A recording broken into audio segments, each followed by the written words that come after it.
I suppose it was the best day of my racing life anyway, and the whole day was just marvellous. We didn't think she'd go in the soft, and she went in the soft.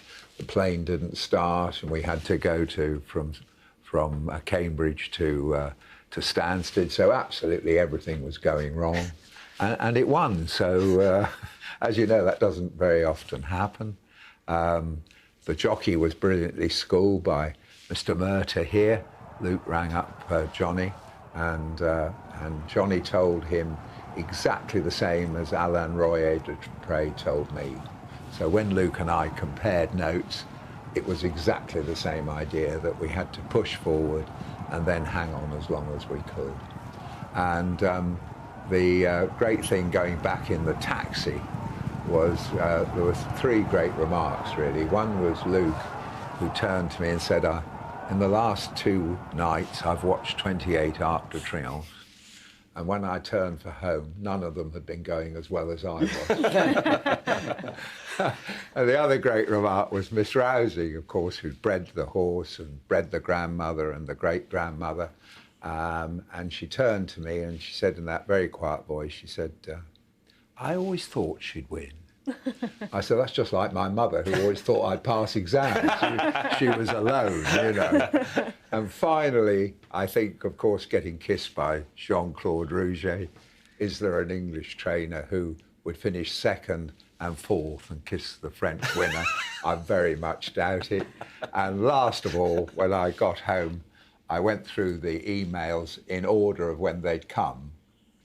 And the filly won, I don't know, let's say she won, the race was 3:10, I can't remember, but 3:10.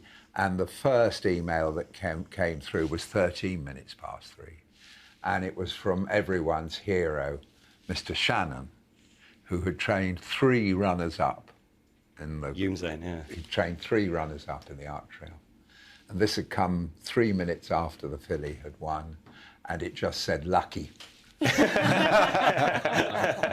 So I had 4 great memories, all other people. Yeah. I remember seeing you at Tattersalls at the sales right after, and you probably couldn't walk 2 metres without someone coming up to say, well done. There was such a feeling of goodwill for your success. Yes, I think for everybody. I think, you know, for Luke, who's not, although he'd won 6 consecutive Group 1s on her, he'd not put 1 foot wrong, you know. It was marvellous for him. He rode at Wolverhampton the night before and 2 winners at Wolverhampton on the Monday. So, and Annabelle, as you see, leaping up and down. The stud, John Ox, who now manages Miss Rousing's interests in Ireland and been with Johnny for so long. So I wish I was Aidan O'Brien and I could reel off all those names of all the people who have helped. No, it was a fantastic day. And there's so many people behind the scenes, and I asked you, did Luke ride on much work at home? Because when he rang me, he just seemed to know her so well. I got the impression that he knew her so well. I just said, Luke, just do what you're doing on her. Go jump, go forward, get the box seat, and don't go in the fall straight. Because sometimes you can go, especially when you're going that well. Yeah. But like, did he ride her work, or did he just knew her really well? He very seldom rode her work, and she was enormously straightforward. And Annabelle rode her work all the time, really. And the filly was straightforward. There were no heroics. She became so good because she was so straightforward. And she just gradually got better. And we never had a disappointing day, you see. That was what was so wonderful. She always ran a bit better than everybody thought she was going to. How is she now? She's fine. She's at stud. Miss Rousing says she's very fat and she has to go on the walker every day. And she got in foal first time. So whether she'll carry on, there she is, whether she'll carry on being so straightforward, I don't know. But you wouldn't think that won the Arc de Triomphe last year, would you?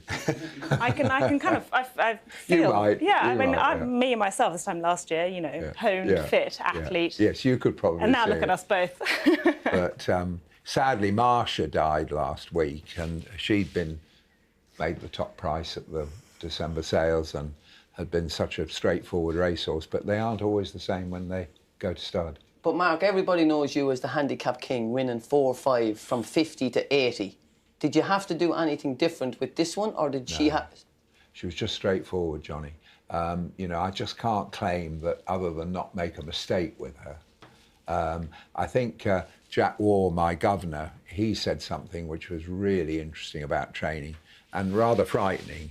He said that we all know that good horses make good jockeys and good trainers. What people forget is that good horses ruthlessly expose bad ones. Yeah. And you said it was the best day of your racing. It's a terrifying thing, isn't it? Yeah, sorry. The best day of your racing career. What Yeah. is it about the Arc itself as a race? I think that's so everybody special? else seemed pleased. I rode my first winner when I was 15, and you weren't allowed to ride at that age. And the trainer I started with, Mr. Koenig, had a care abandoned to rules, and he said, "What do you mean you can't ride? You're too young." I said, "Well, you know." He said, "When was you born?" So I said, 3/3/48. So he put 3/3/46. So the Jockey Club think I'm 77 because I've had to keep it going. But the wretched thing won, and I mean it was just extraordinary. It was 20-1 in 3-runner race, and it won. And the best moment in my life was walking down. I had pulsating acne at the time, but I got a girlfriend, and we walked down to the last at Wincanton. We'd won the first, and this little old boy banging in divots, and he said, "What won the first?" I said, "I did." Fantastic. Master trainer, Sir Mark, you get them from 50 up to 90. But I bought one off you. You did, and won the E-ball with it. Have we another one? No. You can Because recommend? next time you have to pay more money.